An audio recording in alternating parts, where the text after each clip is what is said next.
आपका नाम भी अजय है और लिंक्डइन पे है ओमकार जी। जो पीछे क्या कहानी है if you come to stock market, अगर आपका क्रिएटिव दिमाग नहीं है ना तो आप वो वही नॉर्मल लंबी रेस में जाओगे। एक अप्रोच आती है price is god. Price is god, ये I always call it a half saying कि हम सबने सुना है भाव भगवान है मार्केट में, लेकिन अगर भाव भगवान है तो उस भगवान की भाषा डिमांड सप्लाई है। अगर उस भाषा को नहीं समझोगे तो आप उस भगवान से बात नहीं कर सकते। डिमांड सप्लाई आपको पहले बता सकता है कि आगे पॉसिबिलिटी क्या है। तो आजकल अभी जैसे एआई का दौर चल रहा है, बहुत सारी चीज़ें एआई को भी पता चल जाती है। कि मेरे को किसी से बात कर रहा था तो मेरे को किसी ने बोला कि एक बंदे ने ऐसा ही चैटबॉट बनाया जो वो चार्ट को देखता है और जैसे ऊपर जाता है स्टॉक बेच देता है और वो दिन का कुछ कुछ पैसा बना लेता है और अपनी ज़िंदगी जी रहा है अच्छे से। यूएस में कोई बंदा है, मैंने 2-3 बार शेयर करी ये बात। इतना एआई रिलेवेंस बन रहा है कि भाई आप ऐसा कर सकते हो, चांसेस आर वेरी हाई। तो अभी ह्यूमन रिलेवेंसी कैसे बनाए रखे, मतलब इन्वेस्टर कैसे ह्यूमन रिलेवेंट रहे। तो एआई को यूज करो, चैटबॉट बनाओ कि वो आपको उस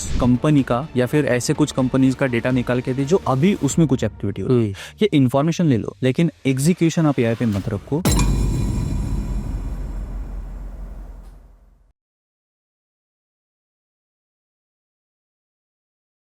अजय जी, नमस्ते। बहुत बहुत स्वागत है आपका द फाउंडर्स ड्रीम में। Thank you so much. कैसे हो sir? Thanks a lot for inviting me here. क्या हाल है सर आपके? All well. As we discuss कि स्टॉक मार्केट में अभी अगर रिसेंटली देखेंगे तो 2020 के बाद जो नए इन्वेस्टर्स आए थे जिन्होंने सिर्फ अपसाइड देखा था, तो उन्होंने लास्ट 1.5 ईयर में अच्छा टेस्ट लिया मार्केट का, विच वॉज वेरी इंपॉर्टेंट। जिनको करियर बनाना है स्टॉक मार्केट में तो फिल्टर आउट होना ज़रूरी है कि जो सच में लॉन्ग टर्म में रहना चाहते हैं वो टिके, और फिर जो टेम्पररी आए थे या फिर शॉर्ट टर्म के लिए आए थे वो निकल जाए। अजय जी, सबसे पहले एक बात करते हैं कि लोग कहते हैं कि नाम में क्या रखा है। पूरी दुनिया नाम बनाने में तो निकली है। सीरियस। आपका नाम भी अजय है और लिंक्डइन पे है ओमकार जी। क्या कहानी है इसके पीछे? उसके पीछे की कहानी है कि मेरे बहुत सारे लोग दोस्त जो है वो mutual fund, hedge fund managers, financial system में बहुत है। तो उनका काम करने का स्टॉक मार्केट का अप्रोच और उनका तरीका एक बहुत बड़े फंड साइज के पॉइंट ऑफ व्यू से होता है। तो उनको जो लिमिटेशंस है या फिर उनका जो अप्रोच है वो हमेशा इस पॉइंट ऑफ व्यू से रहता है कि यार रिस्ट्रिक्टिव रहता है, या फिर हम ऐसा कह सकते हैं कि सोच हमें समझ के लेना। हमेशा उनको ऐसा सोचना पड़ता है कि मेरा फंड साइज इतना है तो मैं उसके हिसाब से अप्रोच लूँ। अब जब हम रिटेल की बात करते हैं तो फ्रीडम ये है कि लिक्विडिटी अवेलेबल है। आप पे कोई ये रिस्ट्रिक्शन नहीं है कि इतना फंड साइज है तो इतना ही आप ट्रेड लेना चाहिए, पोजीशन साइज ये होनी चाहिए। तो ये जब अप्रोच चेंज होता है तो उनके लिए एक कॉमन चीज़ बन जाती है कि रिटेल ट्रेडर को ये चाहिए कि फंड मैनेजर क्या कर रहे हैं। ये इसके लिए चाहिए कि फंड मैनेजर जो कर रहा है अगर उसके साथ साथ कुछ करे तो प्रॉफिटेबल होना आसान है। करेक्ट। तो ये जो अप्रोच है उनका और जो मेरा अप्रोच है, ये जो गैप थी तो उसकी वजह से उनको ये जो मेरा डीबीक्यू मेथोडोलॉजी, इसकी हम डिटेल में बात करेंगे, तो वो बहुत जॉयफुल लगा, आसान लगा। सिंपल है लेकिन सरल ही शक्तिशाली है, सिंपल है लेकिन आसान है। तो उसके लिए उन्होंने ये मिलके नाम रख दिया कि जॉयफुल मेथड। तो ये अजॉयफुल मेथड तो अजय अजय करके वो पहले उन्होंने चालू किया था। Then they since they are from this fund manager team और ये सब है तो वो वैसे ही फैल गया। सब लोग एक दूसरे को पहचान जब करके देते तो ये इसी नाम से करके देते। क्या डायलॉग दे दिया आपने, सरलता में ही शक्ति है। गजब। सिंपल इज पावरफुल, सरल इज शक्तिशाली। बिल्कुल सर। सो एनिमेशन से स्टॉक तक कैसे आप आए, कैसे स्टॉक मार्केट में? तो मेरा इनिशियल बेसिक थॉट था एनिमेशन में जाने का भी यही थॉट था कि एक्शन जो भी आउटकम हो वो मेरे एक्शन पे डायरेक्टली डिपेंडेंट हो। तो इसके लिए मैंने एनिमेशन सीखा। एनिमेशन में मैंने 2D एनिमेशन का कोर्स किया बैंगलोर में, और फिर एनिमेटर 2D एनिमेटर करके मैंने जॉब शुरू किया था। तो मेरा पाइपलाइन का नॉलेज अच्छा था। पाइपलाइन? हाँ, पाइपलाइन का नॉलेज इन द सेंस कि एनिमेशन प्रोसेस कैसे हो, अच्छा। पूरा from script, words to idea to end output on the screen. तो ये नॉलेज मेरा अच्छा था। सो माय मैनेजर सजेस्टेड कि instead of doing only animation you come into the management. So initially पहले 2 साल मैंने एनिमेशन का खुद का ड्रॉ करके जॉब किया, so that there I was satisfied कि हाँ ये मेरा अच्छा है, कि this is what I wanted to. But जब मैं मैनेजमेंट में शिफ्ट हुआ तो मेरे को एक मिसिंग फीलिंग था कि my output is dependent on animator, hmm. On visual effects artist, on script editor, और फिर ये सब करके फाइनल आउटपुट बनेगा, और उसके बाद में जो भी आउटपुट कहलाएगा उसका मेरा एक नाम जोड़ा जाएगा. सो that was missing in, particularly missing in the management part. तो जब मैं स्टॉक मार्केट में कोशिश कर रहा था, एंड इट हैपन कि मैंने 2006-7 में मेरे दोस्त ने बोला था कि रिलायंस के कुछ शेयर्स ले लो, एंड इट रैंडमली हैपन कि मैंने बहुत स्मॉल अमाउंट डाली थी, फॉरगॉट कि इंटरेस्ट नहीं था, और फिर उसका कुछ सालों बाद देखा था तो it was like a really good amount in percentage terms. तो फिर मैं वो था एक्चुअली ट्रिगरिंग पॉइंट कि यहाँ पे डायरेक्टली एक्शंस बेसिस पे कुछ हो सकता है, and then something really good can happen. If मैंने उस शेयर्स को कुछ भी नहीं देखा था, इतने सालों में कुछ नहीं किया था, मेरे को मालूम ही नहीं था ब्रोकर का फोन है कि आपके अकाउंट में शेयर्स पड़े तो उसके एक्शन लेना पड़ेगा.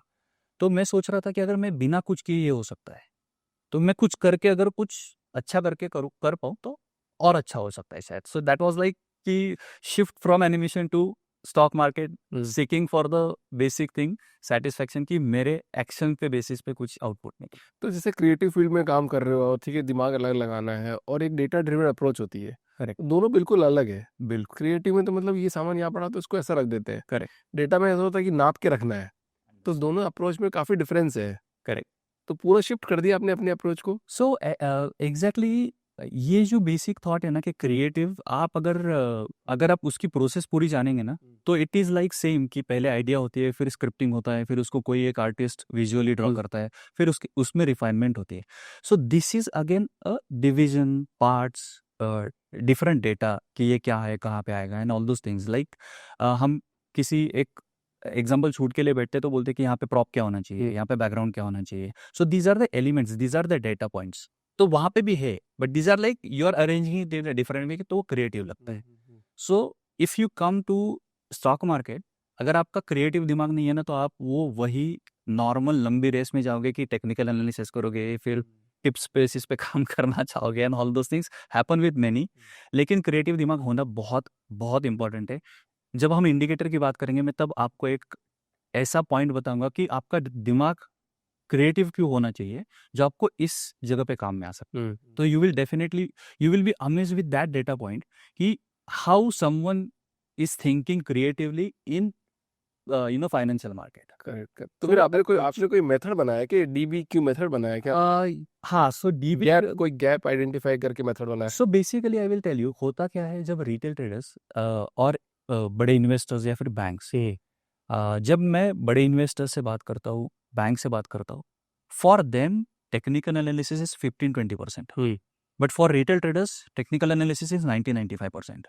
So that is a missing link कि क्यों ऐसा लिंक है और क्या एग्जैक्टली ऐसी चीज है जो प्राइस को हिला रही है. So everyone is focusing in the market कि मैं प्राइस पे देखूँ, कुछ प्रेडिक्ट करूँ, और वो प्रेडिक्शन मेरा सही जाए तो मेरे को पैसा मिलेगा. करेक्ट.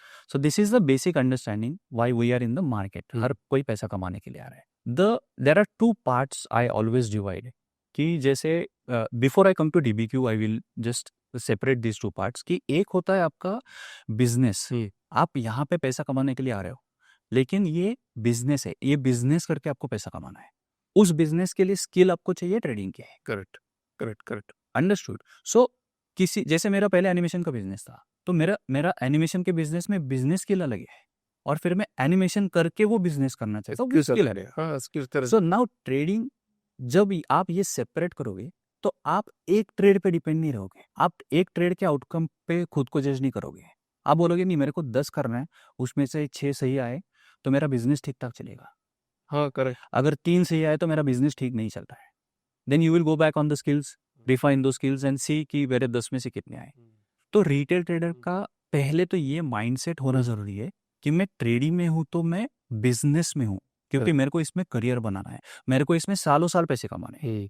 वो एक ट्रेड से नहीं बनेंगे, वो 10 ट्रेड से नहीं बनेंगे. आप हमेशा रिपीटेडली ऐसा कुछ सिस्टम होना चाहिए जिसके बेसिस पे आप प्रेडिक्ट कर सको कि हाँ 10 में से 5-6 भी सही निकले तो मेरा ये बिजनेस मैं लॉन्ग टर्म में सही कर सकता हूँ. माइंडसेट का गेम है, मतलब कुल मिला के कि मैं 1 करोड़ रुपए लेके बैठा हूँ आज, और आज 1% बनाऊंगा, ऐसा माइंडसेट लेके नहीं चलना है. नहीं, बिल्कुल नहीं चलना है. सो इसका भी एक रीज़न है कि ओवरऑल हमेशा हर कोई यही एग्जांपल देता है कि आप 1 करोड़ रुपए एफडी में डालो, आपके 7, 7.5, 8 साल में डबल हो जाते हैं.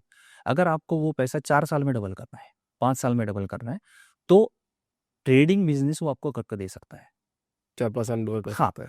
अगर 4-5 साल में डबल करना है, तो आपको हर महीने का 2%, 3% बनाने की ज़रूरत नहीं है। ये कैलकुलेशन ही रिटेल ट्रेडर्स के दिमाग में बैठता नहीं है। इसके लिए वो इसके पीछे भागते हैं, नहीं मेरे को 2% चाहिए, मेरे को 4% चाहिए। मेरे को कोई बंदा है जिसकी स्ट्रैटेजी मेरे को 10% दे रही है। ज़रूरी नहीं है, अगर आपको लॉन्ग टर्म करना है। और अगर ऐसा होता, कोई कोई एक बंदा है जिसको एक्सपीरियंस है और वो 10% आपको महीने का दे रहा है, तो कोई बड़ा आदमी उसको अप्रोच नहीं करेगा। वेरी बेसिक थॉट ना, कि वो वहाँ पे बैठ के आपको क्यों सेल कर रहा है, correct, correct. Which is not required. और ये जब आप इस थॉट के साथ ट्रेडिंग में आते हो, तब आप शांत रहते हो। आपको वो नहीं रहता कि जल्दी नहीं है कि मेरे को कुछ अभी करना है, इमीडिएट करना है। आप फिर वो कैपिटल कहाँ से लाते हो, वो एक अलग बात हो गई। अगर आपने वो बोरोड कैपिटल है, किसी से लिया है, बोरोड मतलब बैंक से भी नहीं, घर वालों से लिया है, फ्रेंड से लिया है, आपने सैलरी में से लिया है कि घर में पैसा कम दूंगा, मैं सैलरी में से इसमें पैसा डालूंगा, तो सैलरी से बोरो किया आपने। करेक्ट। तो आपको वो इमीडिएट रिटर्न चाहिए, फिर आप फंस जाते हो उसमें। तो मतलब वो गेम लंबा है। हाँ, लंबा है तो ही वो अच्छा और profitable. Correct, correct, correct. Short term में कुछ रखा नहीं है, मतलब मैंने भी देखा है, मतलब लाइफ में देख, शॉर्ट टर्म में कोई कुछ बना भी नहीं पाया है। सो 10 साल में मैं पहले 1.5-2 साल तो मैं छोड़ ही दूंगा, क्योंकि मैं सेम ऑप्शंस, फिर टिप 3 साल छोड़ दो एक। नहीं तो 2 साल मैंने ऐसे गुजारे, फिर वो एक्सपीरियंस जो बैड एक्सपीरियंस था, और फिर 1-1.5 साल का actually and hands on experience कि क्या गलत जा रहा है। और फिर उसके बाद में जो 8 साल थे, अभी 8 साढ़े 8 साल होंगे, so this would be my third double on my capital. This is something which I will say कि हाँ, ये 10 साल में हो सकता है, लेकिन ये 3 साल में नहीं हो सकता। तो आप 3 साल के लिए आए तो मतलब आओ ही मत ट्रेडिंग। बात है। एक अप्रोच आती है, price is god. Price is god, ये I always call it a half same, कि हम सबने सुना है भाव भगवान है मार्केट में, लेकिन अगर भाव भगवान है तो उस भगवान की भाषा डिमांड सप्लाई है। अगर उस भाषा को नहीं समझोगे तो आप उस भगवान से बात नहीं कर सकते। Correct. Why it comes like that, क्योंकि एक बहुत बेसिक, अब हम डीबीक्यू पे भी आएंगे, लेकिन ये बेस है हर चीज़ का, कि प्राइस हिल रही है मार्केट में किसी स्टॉक की, वो कौन हिला रहा है? रिटेल ट्रेडर की कैपेसिटी नहीं है, वो बैंक्स, इंस्टीट्यूशन, बड़ा प्लेयर कोई तो है जो प्राइस को मूव करता है। वो कैसे मूव करेगा? क्योंकि उसकी क्वांटिटी बड़ी है। अगर बड़े क्वांटिटी में वो कुछ बाय करेगा तो प्राइस आपको ऊपर जाते हुए दिखती है। करेक्ट। अंडरस्टैंड? सो देन ये डिमांड है। नाउ अंडरस्टैंड कि एक 1,000 करोड़ की मार्केट कैप कंपनी है, उसमें कोई बंदा 10 करोड़ रुपए लगा रहा है, is buying almost sizeable amount into that company. तो 10 करोड़ रुपए अगर लगा रहे हो, तो वो क्या इतना एनालिसिस नहीं करेगा कि वो कंपनी क्या कर रही है, उसकी इंडस्ट्री क्या कर सकते हैं आगे 4-5 साल में, या फिर वो 10 करोड़ रुपए लगाएगा और 30% लेके निकल जाएगा? ऐसा तो होगा नहीं। वो रुकेगा कि ये 2 साल में कंपनी क्या करेगी। 6 से 8 क्वार्टर्स का वो एनालिसिस देखते कि व्यू रखते कि 2 साल में देखते क्या होता है कंपनी का। फिर वो इंडस्ट्री का देखते हैं, फिर वो बजट देखते हैं। उनके पास इतना पैसा लगाने के टाइम पे बहुत सारा एनालिसिस के लिए रिसोर्स रहता है, करेक्ट। पैसा रहता है। वो ग्राउंड पे जाके बिजनेस चेक करते हैं, मैनेजमेंट से बात करते हैं, इंडस्ट्री के जो एक्सपर्ट्स हैं उनसे बात करते हैं। तो ये सब डेटा लेके वो एक एनालिसिस करते हैं, फिर वो कंपनी को शॉर्टलिस्ट करते हैं कि हाँ, ये अब मैं इसको शॉर्टलिस्ट करता हूँ, इसमें बाइंग करूंगा। अब मार्केट में जितने शेयर्स अवेलेबल है, वो शेयर्स वो एक दिन में नहीं खरीद सकते हैं, एक वीक में नहीं खरीद सकते। They spread out, 1 quarter, 2 quarter, 3 quarter पे वो स्प्रेड करते हैं। अब वो 2 क्वार्टर, 3 क्वार्टर पे जब स्प्रेड करते हैं, तब आपको एक रेंज दिखेगी और उसमें हमेशा आपको बाइंग दिखेगी। स्टॉक नीचे जा रहा है लेकिन वॉल्यूम नहीं है, ऊपर आ रहा है तो वॉल्यूम है, तो मतलब कोई उस रेंज में बड़ा प्लेयर बाय कर रहा है। That is demand. ये सबको पता होगा, मतलब जो भी आता होगा, या नहीं पता रहता है? वीकली चार्ट्स पे अगर कोई डिमांड देखता है, मैं डिमांड की बात करता हूँ, there is very confusing statement between demand and volume. हर कोई देखता है वो वॉल्यूम देखता है। तो मैं आज बाय कर रहा हूँ, लोग जाके देखेंगे कि कल के दिन से आज का दिन का वॉल्यूम क्या है, ज़्यादा है, कल के वीक से, लास्ट वीक से ये वीक का वॉल्यूम क्या है, वो ज़्यादा है, तो वो बाय करेंगे। लेकिन this is volume. When you speak about volume, you are speaking about one candle of any time frame, 1 घंटा क्या हो, 5 घंटे का हो, 6 घंटे का, whatever. But when you are speaking about demand, you are speaking about buying versus selling over the period of certain time. Correct. सो वो डिमांड होगी। सो मैं बात कर रहा हूँ कि एक 1 क्वार्टर, 2 क्वार्टर, 3 क्वार्टर, इसमें हमेशा बाइंग हो रही है एक रेंज में, that is demand is developing. तो आपका डीबी की मॉडल कहाँ पे आता है इसमें? हाँ, सो DBQ is D for demand, B for basic fundamentals, Q for quarterly result. Okay, अच्छा तीनों आ ही गए इसमें। उसके सिवा कुछ ऑप्शन नहीं है। Correct. And I will tell you how this story is related. There my approach is creative because I connect the dot. Story create करता हूँ मैं किसी भी स्टॉक के एनालिसिस में। अगर मैं देखता हूँ कि in today's world with the technology हम प्रिविलेज है कि हमें चार्ट पे ये इन्फॉर्मेशन मिलती है। Now you have also heard कि चार्ट बात करता है, यू स्पीक टू चार्ट, लेकिन ये ना हवा में बात हो गई। क्या बात करें, कोई चार्ट खोल के बैठे, क्या समझे उसमें से, समझना क्या है। सो यू नीड समथिंग कि मैं डिमांड देखूं, फिर वो डिमांड के बेसिस पे प्राइस ऊपर जा रहा है या नीचे जा रहा है या फिर क्या हो रहा है। ये एक अप्रोच हो गया कि हमें प्राइस या फिर चार्ट से क्या कंक्लूजन्स निकाल। Correct correct. अभी हमने डिमांड की बात की, अब ये डिमांड किसने क्रिएट किया ये भी बात की। अब आप बताइए कि ये डिमांड उस कंपनी में इंस्टीट्यूशंस क्यों क्रिएट करेंगे। दो चीजें होगी, जो इंस्टीट्यूशंस है उनको ये पता है कि इंडस्ट्री का आगे क्या होने वाला है, फिर वो चलते हैं कि कौन सी कंपनी है जिसमें ग्रोथ फैक्टर्स जाता है। सो वो growth factors are very important. मैं क्यों बेसिक फंडामेंटल्स पहले लेता हूँ, क्वार्टरली रिजल्ट बाद में लेता हूँ, ये बता दो कि मैंने डिमांड देखा, फिर मैं जाके देखता हूँ कि ये demand is it backed by the basic fundamentals. Basic fundamentals में जो मैं एनिमेशन बैकग्राउंड से, तो मैं सीए जैसा रिपोर्ट नहीं पढ़ सकता। करेक्ट, कि नंबर्स देख के मेरे को चक्कर आ जाते और इसीलिए मैं भाग भी रहा था पहले 2 सालों में उससे कि टेक्निकल एनालिसिस करो और हो जाएगा काम, लेकिन आसान है। अभी ग्रोथ फैक्टर्स क्या है बेसिक फंडामेंटल्स में, कि मैनेजमेंट का परफॉर्मेंस क्या है और फिर उसका आउटपुट क्या है, वैल्यूएशन क्या है, कैसे निकालते हैं इसको। सिर्फ 3 डेटा पॉइंट्स है। एक है PE versus industry P. PE क्या है, प्राइस टू अर्निंग। प्राइस कौन डिसाइड कर रहा है, मार्केट डिसाइड कर रहा है। तो अर्निंग्स जो है उसके बेसिस पे प्राइस मार्केट डिसाइड करता है। तो वैल्यूएशन हो गया, मार्केट ने उस कंपनी का वैल्यूएशन क्या किया है। Correct, understood. वर्सेस उसके इंडस्ट्री का पी। तो एक इंडस्ट्री का पी ही रहता है कॉमन, सब कंपनीज को लेके एक इंडस्ट्री का पी निकालते हैं। तो अगर इंडस्ट्री का पी स्टॉक पी से ज्यादा है तो मतलब स्टॉक पी को अभी भी परफॉर्मेंस के लिए टाइम है। एक वैल्यूएशन हो गया, वेरी बेसिक स्टोरी। आपको इससे पता चला कि कंपनी का वैल्यूएशन ठीक ठाक है। दूसरे पे आते हैं कि ग्रोथ फैक्टर। अभी ग्रोथ फैक्टर क्या है, सेल्स और मार्जिन। क्या आता है, आरओई आरओसी। मतलब ये सब करके फाइनल आउटपुट क्या आता है कि return on equity, capital employed and return on equity. ये 2 चीजें मैनेजमेंट का परफॉर्मेंस बताइए। अब अगर ये 2 चीजें मान लो, इसमें भी बेसिक थॉट क्या है। अब अगर आप आरओई आरओसी के कॉन्सेप्ट को समझोगे तो रिटर्न ऑन कैपिटल एम्प्लॉयड मतलब आपने जितना पैसा मार्केट से लिया है, बोरो किया है, उधार लिया है, वो चुकाने के लिए आपको कुछ इंटरेस्ट देना पड़ता है। करेक्ट। अब स्टैंडर्ड रेट इंडिया में देखेंगे तो कहीं पे भी वो 9% से लेके 11-12% के बीच में वेरी करता है। अब कोई company ROC, return on equity 8% कमा रही है, 7% कमा रही है, तो उसको बोरोड कैपिटल पे इंटरेस्ट देने के लिए ही पैसा नहीं है। तो क्या हो सकता है उस कंपनी का आगे, कुछ भी नहीं होगा। ये आपने बताया, लेकिन जब ये आपको इस रास्ते से पता चला तो पता चला, तब पता चला। अब आपको ये स्टोरी दिमाग में फिट हो जाएगी। तब आपको ये नहीं सोचने का जरूरत यार आरओसी क्या है। वेरी सिंपल, बोरोड कैपिटल है, उसके ऊपर इंटरेस्ट देने के लिए पैसा है कि नहीं कंपनी के पास। आपसे बात करके एक ही चीज समझ में आ रही है कि रिस्क लेने से नहीं, रिस्क को समझने से ग्रोथ आती है। एग्जैक्टली। और मैं जब रिस्क की बात करेंगे ना तो एक मैंने पहले बताया था कि हम मार्केट में आ रहे हैं इसलिए कि पैसा कमाना है। अब यहाँ पे एक क्या होता है ना, पीएनएल जब देखते कोई ट्रेड लेते हो, उसका पैसा ऊपर जा रहा है नीचे जा रहा है, जब अपनी आंखों से अपना सामने पैसा ऊपर जाते हैं, ऊपर नीचे जाते हुए देखते हैं हम, तो हमारे ब्रेन को वो आदत नहीं है देखने की, तो वो हमें अनकंफर्टेबल बना देता है। जब वो अनकंफर्टेबल बना देता है वो, तो आपके वो इमोशंस ट्रिगर करता है। करेक्ट, वो इमोशंस आपको गलत डिसीजन लेने में फोर्स करते हैं। और ये तो सब जगह है ना। नहीं तो नहीं, ये सब जगह है। मतलब अगर इमोशंस, आप अगर अपने इमोशंस को कंट्रोल नहीं रखोगे, चाहे वो बिजनेस का डिसीजन हो, चाहे कोई भी डिसीजन हो, तो गलत डिसीजन लोगे। लेकिन ये बात सही है, लेकिन आप अगर कोई डिसीजन ले रहे हो, अभी आप कुछ चीज़ें सामने इमेजिन कर रहे हो। एग्जाम्पल, आपने डिसाइड किया कि मैं आगे जाके मेरे बिजनेस को एक्सपांड करने के लिए इतना पैसा इन्वेस्ट करूंगा।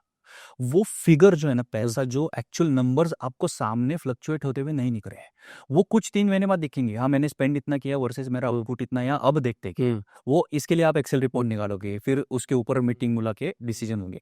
यहाँ पे ट्रेड लेके पीएनएल में मोबाइल पे सामने दिखता है कि मैंने अभी ट्रेड लिया था 2000 ऊपर गया, 10,000 ऊपर गया, 1 लाख रुपए ऊपर गया, वापस नीचे आ रहा है। ये जो फ्लक्चुएशन है ये आपके ब्रेन को आदत नहीं है। फिर वो सोचने पे मजबूर करता है, यार 1 लाख रुपए गया था, अभी 80,000 पे आया है, मैं क्या करूँ? बेच देता हूँ। बेच देता। लेकिन वो जाएगा 1.5 लाख। हाँ, तो आप रूल भूल जाओगे, पैसे पे ध्यान दे। पैसे डाल दें। ये टेक्नोलॉजी का बैड साइड हो गया, मतलब ये इजीली अवेलेबल है, तो इसके लिए वो प्रॉब्लम क्रिएट करता है। हम बात कर रहे थे कि डीबीक्यू के बेसिक फंडामेंटल्स की, राइट? सो बेसिक फंडामेंटल्स में ये 2 चीजें हमने देखी, वैल्यूएशन, और लास्ट चीज है कि प्रमोटर का होल्डिंग।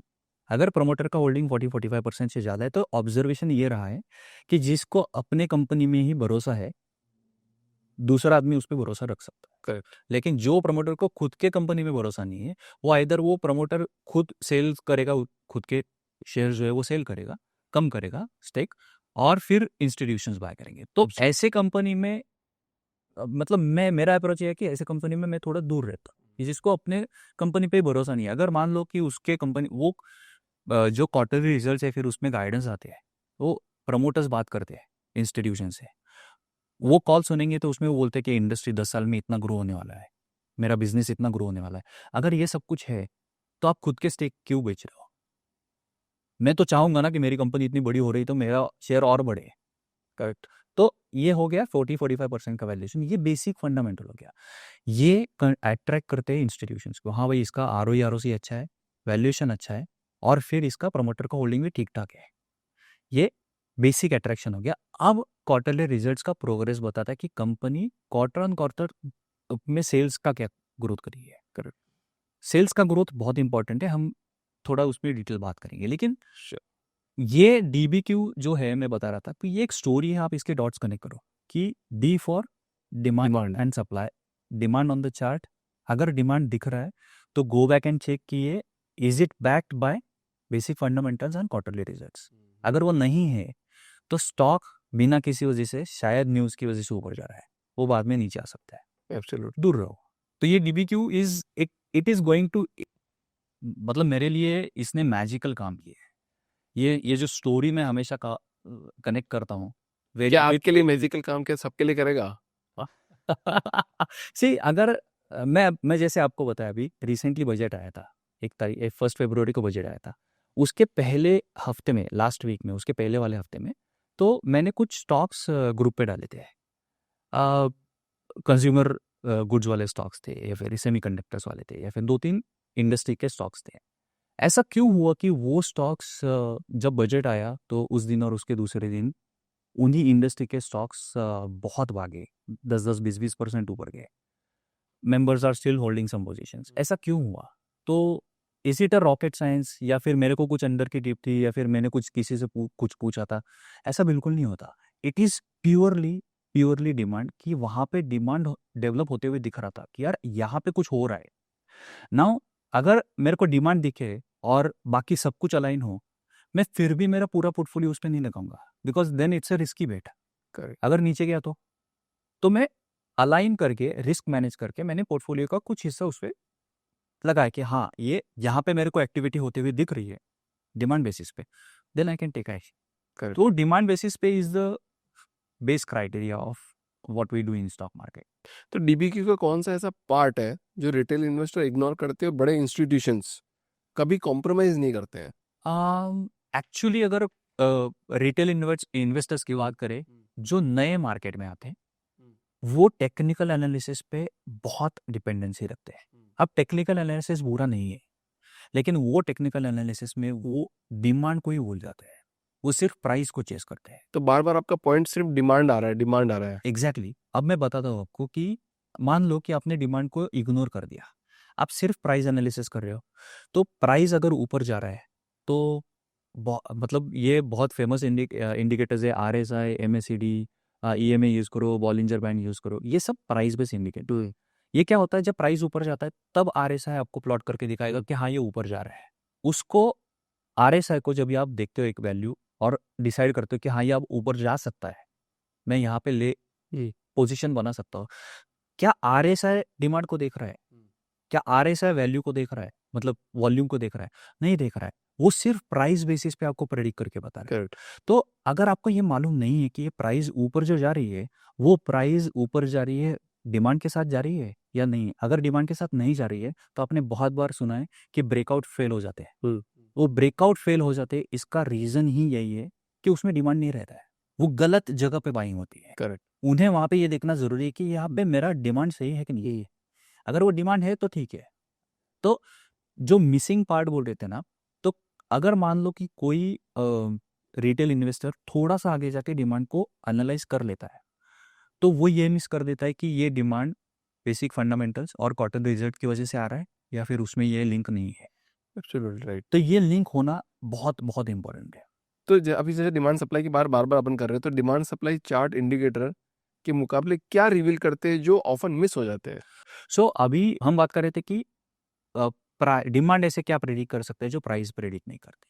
तो बैंकिंग इंडस्ट्री में से एक बड़ी कंपनी है, ज्वेलरी में से एक बड़ी कंपनी है, एक बहुत बड़ा ग्रुप है जिसका जो ग्रुप का हर स्टॉक फॉल हुआ था। तो ये फॉल जो है ये एक्चुअली फॉल होने से पहले 6-6 8-8 महीने चार्ट पे, वीकली चार्ट पे क्लियरली विजिबल था कि यहाँ पे सेलिंग हो रही है। अब आप चार्ट पे जाके डिमांड सप्लाई को एनालिसिस करोगे तो वहां पे आपको क्लियरली विजिबल है कि यहाँ पे सप्लाई है। और यहाँ पे 6-8 महीने में उन कंपनीज ने बार बार मौके दिए रिटेल ट्रेडर्स को सप्लाई दिखा के कि यहाँ पे निकलो। लेकिन रिटेल ट्रेडर वेट क्यों करता है, यार ये स्टॉक नीचे क्यों जा रहा है, मेरे को रीजन चाहिए। अब क्यों के लिए रुकोगे तो वो स्टॉक 50% नीचे है। आपको क्यों के लिए रुकना नहीं है, आपको पहले तो चार्ट बात कर रहा है तो चार्ट ने बताया, चार्ट ने बात की आपसे, आपने उसने बताया आपको कि सप्लाई दिख रहा है, ये आपका सिस्टम है, इसकी वजह से यहाँ से निकल जाओ। लेकिन आपने सुना नहीं, आप रुके कि मैं न्यूज़ के लिए रुकता हूँ। करेक्ट। तो ये पहले डिमांड सप्लाई आपको पहले बता सकता है कि आगे पॉसिबिलिटी क्या है, करेक्ट, प्रोबेबिलिटी क्या है। तो आजकल अभी जैसे एआई का दौर चल रहा है, बहुत सारी चीज़ें एआई को भी पता चल जाती है कि एक मेरे को किसी से बात कर रहा था तो मेरे को किसी ने बोला कि एक बंदे ने ऐसा ही चैटबॉट बनाया जो वो चार्ट को देखता है और जैसे ऊपर जाता है स्टॉक बेच देता है और वो दिन का कुछ कुछ पैसा बना लेता है और अपनी ज़िंदगी जी रहा है अच्छे से। यूएस में कोई बंदा है, मैंने 2-3 बार शेयर करी ये बात। ठीक है। तो अब इतना एआई रिलेवेंस बन रहा है कि भाई आप ऐसा कर सकते हो, chances are very high right now. तो अभी ह्यूमन रिलेवेंसी कैसे बनाए रखे, मतलब इन्वेस्टर कैसे ह्यूमन रिलेवेंट रहे? देखो ये वही बात होगी कि आपको अगर करियर बिल्ड करना है मार्केट में, कुछ बड़ा पैसा कमाना है मार्केट में, तो आप एग्जीक्यूशन के लिए एआई का यूज़ मत करो, आप इंफॉर्मेशन के लिए एआई का यूज़ करो। तो एआई को यूज़ करो, चैटबॉट बनाओ कि वो आपको उस कंपनी का या फिर ऐसे कुछ कंपनीज का डेटा निकाल के दे जो अभी उसमें कुछ एक्टिविटी होती है। ये इंफॉर्मेशन ले लो, लेकिन एग्जीक्यूशन आप एआई पे मत रखो। किसी भी बड़े इंस्टीट्यूशन से बात करो, इन्वेस्टर से बात करो जिसका बड़ा पोर्टफोलियो है, उनको पूछो कि मैं आपको एग्जीक्यूशन के लिए बॉट बना के देता हूँ, आप ट्रेडिंग करोगे क्या उस पर? नहीं करेगा। No one is going to be comfortable और executing the trades correct using AI system, ऐसा नहीं होगा। और एआई क्या इंस्टीट्यूशंस जो ऑप्शन का ट्रेड लेते हैं उसमें एआई यूज़ होता है तो होता है, लेकिन उनका कॉस्ट भी वैसे एआई सॉफ्टवेयर का कॉस्ट 8-10 करोड़ रुपए है। तो फिर उनका साइज वैसे है, फिर वो उनका फंड जो है, पोर्टफोलियो है, उसका कुछ हिस्सा निकाल के एआई पे लगा रहे हैं, ट्रेड कर रहे हैं, and all those things are happening. नहीं ऐसा नहीं है, बिल्कुल होता है, बट साइज देखो उनका, उनकी रिस्क कैपेसिटी देखो। क्या रिटेल ट्रेडर उस डायरेक्शन में जा सकता है? तो वो एक ट्रेड में अगर एआई ने कुछ गलती किया और आपका 50% कैपिटल गया तो किसको कंप्लेंट करोगे? ये बात एआई को तो कंप्लेंट नहीं कर सकते आप, खुद को ही करोगे ना, क्योंकि आप ही नहीं बनाया वो। एग्जैक्टली। तो एग्जीक्यूशन के लिए मत रखो, इन्फॉर्मेशन के लिए इज एब्सोल्युटली अमेजिंग। करेक्ट। सब बोलते हैं एआई से जॉब चली जाएगी, मेरे तो एआई से एनहेंसमेंट बढ़ रहा है। मतलब पहले आपको जैसे कोई चीज़ बनाते थे तो बुक्स में पढ़ते थे, लोगों से बात करते थे, थोड़ा लेट होता था। आज आपको इन्फॉर्मेशन क्विक मिल रहा है, तो आपकी जॉब नहीं दे रहा, आपको और एनहेंस कर रहा है फास्ट, तो आप उसको एक अलग तरीके से लोगे तो बेटर रहेगा लाइफ के अंदर। Absolutely, absolutely. एक बात और देखी जाती है कि सर, स्टॉक मार्केट में अगर प्रॉफिट बनाना है तो क्या फाइनेंस का बैकग्राउंड होना इम्पोर्टेंट है या डीपर नॉलेज होना इम्पोर्टेंट है? सो मैं खुद एक एग्जांपल हूँ, मैं फाइनेंस बैकग्राउंड से हूँ नहीं, but I will tell you, जो मेरे आज तक के 1-1.5 हज़ार स्टूडेंट्स हैं उसमें से बहुत सारे स्टूडेंट्स सीए फाउंडेशन करके सीखने को आए थे कि ट्रेडिंग में ऐसा क्या मैं अलग कर रहा हूँ जो उनको सीए बैकग्राउंड करके भी नहीं हो रहा है। सो एक एग्जाम्पल, एक रिलेवेंस बताता हूँ कि स्टॉक मार्केट के रिलेटेड बहुत सारी वेबसाइट्स है, उसमें फ्रीली बहुत सारा डेटा अवेलेबल है, लेकिन फिर भी रिटेल ट्रेडर वो फ्री डेटा लेके क्यों नहीं सक्सेसफुल हो रहा है? ये दोनों चीज़ों में एक चीज़ कॉमन है, ओवर एनालिसिस। करेक्ट। सो उनके पास इतना इन्फॉर्मेशन है कि वो कुछ डेटा बताता है कि ये ऐसे हो सकता है, कुछ डेटा बताता है ऐसे हो नहीं सकता। तो ये कन्फ्यूजन आता है, इसको एनालिसिस पैरालिसिस बोलते हैं। Correct, correct. तो मैं इसीलिए पहले बोला था कि सिंपल इज पावरफुल, सरल ही शक्तिशाली। आप डेटा स्टोरी क्रिएट करो। आप मैंने जैसे डीबीक्यू बताया कि आप डिमांड आ रहा है, इंस्टीट्यूशन बाय कर रहा है, उसके पीछे रीजन क्या है, क्यों इंस्टीट्यूशन अट्रैक्ट हो रहा है, बिजनेस बढ़ेगा, क्या वो परफॉर्मेंस क्वार्टरली रिजल्ट्स पे दिख रहा है कि नहीं दिख रहा है। करेक्ट। ये डेटा जब मैं सीए को बताता हूँ, उनके पास इंफॉर्मेशन इमीडिएटली अवेलेबल है, तो वो पकड़ लेते कि हाँ ये अप्रोच से मैं कुछ अच्छा कर सकता हूँ। करो तो फाइनेंशियल बैकग्राउंड होना एब्सोल्युटली नॉट नेसेसरी, बट अगर फाइनेंशियल बैकग्राउंड नहीं है तो सिर्फ टेक्निकल एनालिसिस के बेसिस पे ट्रेड करना इज एब्सोल्युटली रॉन्ग।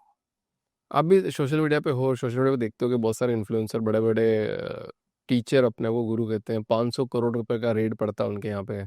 करेक्ट। तो ये सब क्या चल रहा है मार्केट में? मतलब कि वो सिर्फ लोगों को टिप दे के या बता के स्टॉक की बता ये चल जाएगा वो चल जाएगा। करेक्ट। तो ये जैसे एक तो पकड़ में आ गए, चलो ठीक है, मतलब ऐसे कितने मार्केट में होंगे और कितना एथिकल है ये? सर मैं हमेशा एक चीज़ इसके पीछे बोलता हूँ कि अगर आपको कार लेनी है, आप शोरूम में जाते हो, 10 उसकी इन्फॉर्मेशन निकालते हो और फिर आप पैसा देते हो कि हाँ ये मेरे को कार मिल गई। किसी ने आपको बोला घर पे आके कि मैं अभी मार्केट में ऐसा कुछ चल रहा है, नया बजट आ गया और ये सब चीज़ें होगी और इम्पोर्ट ड्यूटीज़ कम हो गई है, तो मैं आपको BMW टॉप एंड मॉडल में आपको 25,000 में दे दूंगा, 25 लाख में दे दूंगा। आप उसको 25 लाख दोगे? आप आपका अप्रोच क्या रहेगा? दोगे 25 लाख रुपए? मैं तो नहीं तो पर लोग दे देंगे। लेकिन रिटेल ट्रेडर का प्रॉब्लम ये है, कोई आके बोलता है कि मैं आपको टिप दे के आपको पैसा कमा दूंगा, तो आप आपका पैसा लगा रहे हो, आपकी जिम्मेदारी है कि वेरीफाई करना कि ये सही है कि नहीं है। और टिप मत ले लो, सीखो। आप क्वेश्चन पूछो कि आपने ये स्टॉक कैसे निकाला। तो फिर जो करा जो टिप दे रहा है उसकी क्या गलती फिर? तो उसकी कोई फ्रॉड कर रहा है नहीं, सी और वो कोई अनएथिकल ले रहा है। वो अनएथिकल है, लेकिन जो करने दे रहा है उसका भी तो रिस्पॉन्सिबिलिटी। हम सिर्फ एक आदमी को गाली दे रहे हैं, दूसरे को कौन गाली दे रहा है? जो करके करने को दे रहा है। हाँ 25 लाख ले लो, मेरे को BMW लेके आओ, फिर जाके कंप्लेंट करेगा इसने मेरे को फंसाया। हाँ, तू भी तो फंस गया ना, तू भी रिस्पॉन्सिबल है। सो जो टिप दे रहा है वो अनएथिकल काम कर रहा है, लेकिन जो पैसा लगा रहा है वो भी कर रहा है। वो भी गलत काम कर रहा है, क्योंकि उसको वेरीफाई करना जरूरी है। और करियर बनाना है तो tips and news absolutely wrong approach है।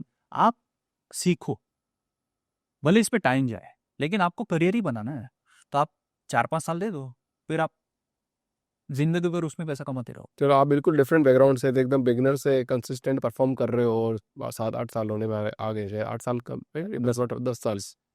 तो कैसे इतनी कंसिस्टेंसी मेंटेन कर रहे हो आप? एक होता है पर्सनालिटी फाइंड आउट करना। अभी ऐसा होता है कि आप और मैं मैच देखने के लिए बैठे हैं और साथ में 2 लोग हैं, तो मैं टेस्ट मैच लगा रहा हूँ। हम बोलोगे कि यार बोर हो रहा है यार, क्या आदमी बकवास आदमी है, बोर आदमी है। मैं टेस्ट मैच देखा है, क्यों? क्योंकि आपको T20 अच्छा लगता है, किसी को वनडे अच्छा लगता है, कोई बोलता है नहीं मैं 5 ओवर का ही मैच देखूंगा। ये पर्सनैलिटी हो गई ना, अलग अलग चॉइसेस हो गई। तो यही एग्जैक्टली फाइंड आउट करना जरूरी है ट्रेडिंग में, कि मैं वीकली चार्ट्स पे अच्छा काम कर सकता हूँ, डेली पे कर सकता हूँ, या और स्मॉलर टाइम फ्रेम पे कर सकता हूँ। अब मैं कुछ सिखा रहा हूँ, आप मेरे पास ये सीखने के लिए आए, तो सबसे पहले तो ये सीखना जरूरी है कि या मेरी पर्सनैलिटी ये आदमी से मैच हो रही कि नहीं हो रही। करेक्ट, वो सबसे इम्पोर्टेंट है। वो सबसे इंपॉर्टेंट है, तभी आप मैं जो सिखा रहा हूँ वो सीख पाएंगे। अगर आपकी पर्सनैलिटी अलग है तो आप मेरे को गाली दो कि इसने ठीक नहीं सिखाया, लेकिन आप ये नहीं समझ रहे हो कि मेरी पर्सनैलिटी अलग है। तो ये जब पर्सनैलिटी फाइंड आउट करने का क्वेश्चन आता है, तो आप पहले ये सिंपल आंसर निकालो कि आप मैच कौन सा देखना चाहोगे, तो आपको समझ में आएगा कि टाइम फ्रेम में कितना होल्ड कर सकता है। इसलिए क्या है, जो स्मॉलर टाइम फ्रेम वाला आदमी है, वो उसको मैं बोलूंगा ना 1 महीना ट्रेड होल्ड कर, वो छोड़ देगा ट्रेडिंग।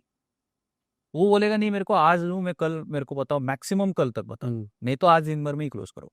लेकिन जो टेस्ट मैच वाला है, मैं उसको बोलूंगा कि आज सुबह ले ले, शाम को 3 बजे तक खत्म करना है ट्रेड, वो बोलेगा नहीं भाई मेरे से ये नहीं होगा, निकल जाता है। तो ये 2 अलग पर्सनैलिटी, आप खुद को फाइंड आउट करो कि मैं कौन हूँ। और मैं कौन हूँ ये ट्रेड चार्ट करने से नहीं, आपको ये अलग अलग डायरेक्शन में पता चलेगा कि मैं एग्जांपल मैच कौन सी अच्छी लगती है, एग्जांपल की फुटबॉल मैच देखते हो क्या, ये फिर एग्जांपल आप ड्राइव करने के टाइम पे कितना लंबा ड्राइव कर सकते हो, उससे भी पता चलता है ये शॉर्ट टर्म ड्राइवर है या फिर लॉन्ग टर्म में आराम से चलता है। मैं पूरी दुनिया इसी के पीछे भाग रही हूँ। मैंने बोला पहला तो नाम बनाने के पीछे और दूसरा ये जानने के पीछे कि मैं कौन हूँ। लेकिन इसके आंसर आसान है, बहुत आसान है निकालना। और ये ढूंढ लिया तो शायद आप एक राइट पाथ पे ज़्यादा फास्ट स्पीड में जैसा आपको लगता है वैसा आप कर सकते हो। एग्जैक्टली। चीज़ दोनों चीज़ फाइंड आउट हो और गई। खासियत स्टॉक मार्केट की ये है कि इसमें हर पर्सनैलिटी वाले ट्रेडर को हर अलग अलग एसेट में हर अलग अलग टाइम फ्रेम में ट्रेड करने की फ्रीडम है।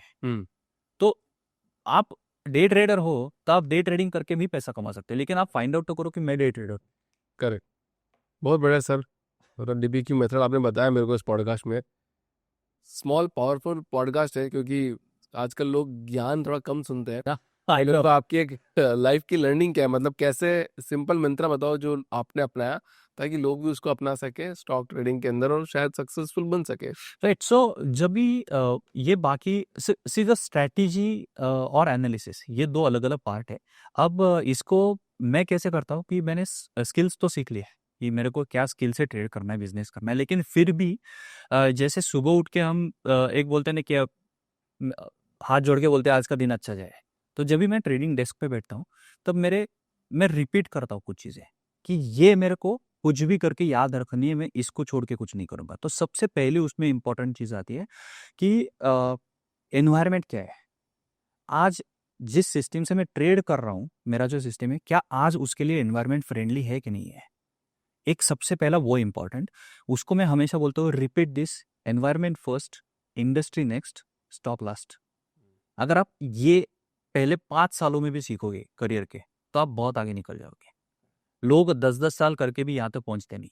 Environment first, industry next to stock last, ये पहला हो गया। दूसरा सबसे इंपॉर्टेंट बात है कि स्टॉक मार्केट में अपने आप में सिर्फ 3 चीजें, ये आप मतलब इसके ऊपर बहुत प्रेशर देके सुनना है कि स्टॉक मार्केट में सिर्फ 3 चीजें आपके हाथ में है। एक है एंट्री, एक है एग्जिट और एक है कितना पैसा आप स्टॉक में लगा रहे हो। ये 3 ही चीजें।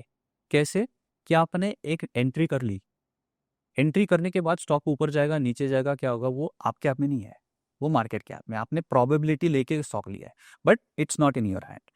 जब आप स्टॉक लेके एंट्री करके उसमें बेचते हो तो प्रॉफिट में बेचना है, कहाँ बेचना है, एसएल में बेचना है, कहाँ बेचना है, आपके हाथ में है। सही बात है। ये भी आपके हाथ में है। उसको छोड़ के आपने एक बार बेच दिया, मान लो स्टॉक पे आपको 100% का प्रॉफिट हो गया, तो 100% पे आपने बेच दिया। आपने महीने भर में बाद में देखा, महीने भर बाद कि वो स्टॉक 150% पे गया, आप उस टाइम पे कुछ नहीं कर सकते, आप हो गया आपका काम। और इस सब में आप एक स्टॉक पे कितना पैसा लगा रहे हो, तो ये 3 चीजें ही आपके हाथ में है। तो मैं हमेशा रिपीट करता हूँ कि इसको छोड़ के मेरे हाथ में कुछ नहीं है, मेरे को ये तीनों में ही जो है मेरा बिजनेस का गेम करना है। और बढ़िया। और जब आप रिस्क मैनेज करोगे तो मैं रिस्क मैनेजमेंट के एक पॉइंट बोलूंगा कि आपका पोर्टफोलियो मान लो 10 लाख रुपए का है, तो अगर मैं बोलूँ कि आप गलतियां कर लो, एक गलती की कॉस्ट होगी 10,000 रुपए, तो ये सुन के आपको क्या लगेगा, चल 10 लाख रुपए का पोर्टफोलियो, गलती मैंने की। आप बार बार तो गलती नहीं करोगे, आप स्किल लेके काम कर रहे हो, लेकिन फिर भी गलती होती है स्टॉक मार्केट में, भगवान तो कहीं नहीं है। तो उस गलती की सजा है 10,000 रुपए, तो आप बोलोगे चल ठीक है मैं बेयर कर सकता हूँ क्योंकि पोर्टफोलियो 10 लाख रुपए का है। ये हो गया पोजीशन साइजिंग, कि आप एक ट्रेड पे जब आप ट्रेड कर रहे हो मैक्सिमम रिस्क आपका होना चाहिए 10,000 रुपए, 10 लाख रुपए के पोर्टफोलियो पे। अगर आप ये करते हो ना, और हमेशा 10,000 नहीं होना चाहिए, कम होना चाहिए बट मैक्स इज 10,000, अगर आप ये करते हो तो आप फ्री माइंड से फ्री होके काम करोगे, आप पीएनएल नहीं देखोगे, आप परसेंटेज पे ध्यान दोगे। तो ये दूसरी चीज हो गई। फिर आते ये दोनों चीजें ऊपर वाली देख ली। तीसरा चीज मैं रिपीट करता हूँ जो मैंने बताया कि मेरा स्ट्रैटेजी क्या होना चाहिए। मेरा स्ट्रैटेजी होना चाहिए environment first, industry next, stock last. ये 3 चीजें हो गई। ये रिपीट हो गया कि मैं ये ही करूंगा, इसी वे में अप्रोच करूंगा, नहीं तो मैं नहीं करूंगा। और एनालिसिस करने के टाइम पे मैं over analysis 10 indicator not necessary. सरल ही शक्तिशाली है, simple is powerful. Demand supply नीचे इंडिकेटर लगाओ, ऊपर प्राइस रखो और वीकली और डेली प्राइस का एनालिसिस करो, खत्म। इसको छोड़ के आपको और कुछ नहीं लगने वाला। तो ये लास्ट हो गया। I mean this is something which you should not negotiate. इसके बाद में जिस एसेट पे, जैसे हम स्टॉक पे काम करते हैं, जिस एसेट पे हम काम कर रहे हैं, तो उस एसेट के बारे में हमेशा एक चीज़ याद रखो कि अगर आप खुद अच्छे हो तो आप कुछ कर सकते हो। तो आपका स्टॉक हेल्दी है तो लाइफ हेल्दी होगा। So that is something which is the last thing. Stock healthy तो लाइफ हेल्दी है। इसीलिए वो स्टॉक हेल्थ भी है। अजय सर, बहुत शानदार लाइन बोली 2-3 आपने आज। सरल ही शक्तिशाली है, स्टॉक हेल्दी है तो लाइफ वेल्दी है। Absolutely, absolutely. Thank you so much sir, thank you so much, nice meeting. Coming in the podcast and ज्ञान वाला एक पावरफुल पॉडकास्ट। और स्टॉक जो इतना मिलता नहीं है, क्योंकि आपने एक लाइन और अच्छी बोली थी कि आपके हाथ में 3 ही चीज़ है, एंट्री करी, खरीदा बेचा और निकल गए। बस इसको छोड़, कितना पैसा लगा है रिस्क में। Thank you so much.